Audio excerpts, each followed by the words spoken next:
एक 26 साल का जवान बिजनेसमैन जिसके घर पे शादी की ढोलक बजने वाली थी, जिसके घर पे शादी की शहनाई बजने वाली थी, जिसका परिवार खुश था, लेकिन एक दिन ऐसी खबर सामने आती है जिसने उसके परिवार को ही नहीं पूरे देश को झकझोर कर रख दिया।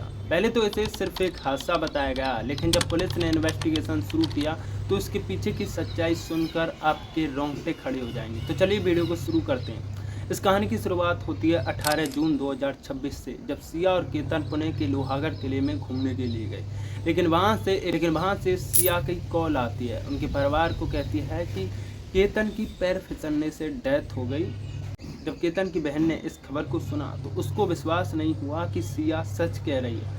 सिया से जब केतन की बहन ने पूछा कि आखिर केतन गिरा कैसे, तो सिया लड़खड़ाई और उसने जवाब दिया कि उसकी पैर फिसलने से डेथ हो गई। लेकिन केतन की बहन को इसमें शक हुआ कि केतन ऐसे गिर नहीं सकता, क्योंकि केतन एक बहुत बड़ा ट्रैकर था। केतन की बहन ने इसके बारे में अपने पिता को बताया और पिता ने इसी शिकायत को पुलिस से जाकर किया। जब पुलिस ने इन्वेस्टिगेशन शुरू किया और सिया के मोबाइल को चेक किया तो सिया के मोबाइल में एक नाम सामने आया, जिसका नाम है चेतन चौधरी। चेतन चौधरी सिया का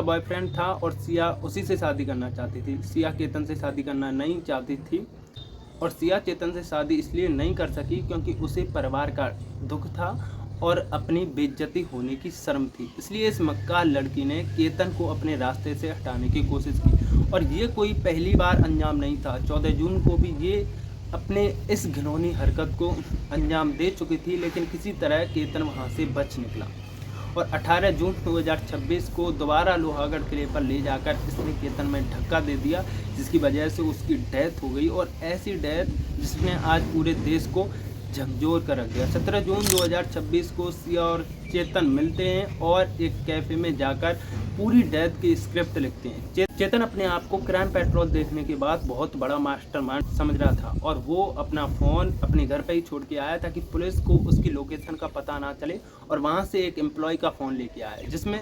400-600 बार या 400-600 घंटे तक सिया से बात करी। 17 जून 2026 को उसने स्क्रिप्ट लिखी और 18 जून को उसने इस काम को अंजाम दिया। पुलिस को शक इसमें और ज़्यादा तब हुआ जब लोहागढ़ किले के सीसीटीवी फुटेज को चेक किया गया तो 30 डिग्री टेम्परेचर में एक लड़का हुडी पहनकर कैप लगा के और शॉर्ट्स पहन के सिया और केतन के पीछे पीछे जा रहा है।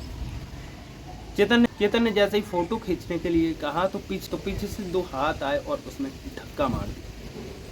पुलिस ने इन दोनों को गिरफ्तार कर लिया और इन दोनों ने ही अपने जुर्म कबूले।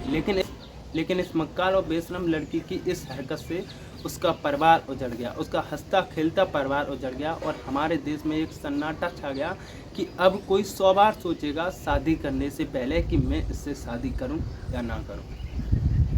इस खबर को सुनकर पूरे देश के रोंगटे खड़े हो रहे हैं और एक हंसता खेलता परिवार उजड़ गया। तो आप कमेंट में बताओ कि इन दोषियों को कैसी सज़ा मिलनी चाहिए ताकि फिर कोई ऐसा कदम उठाने से पहले 100 बार सोचे। राधे राधे।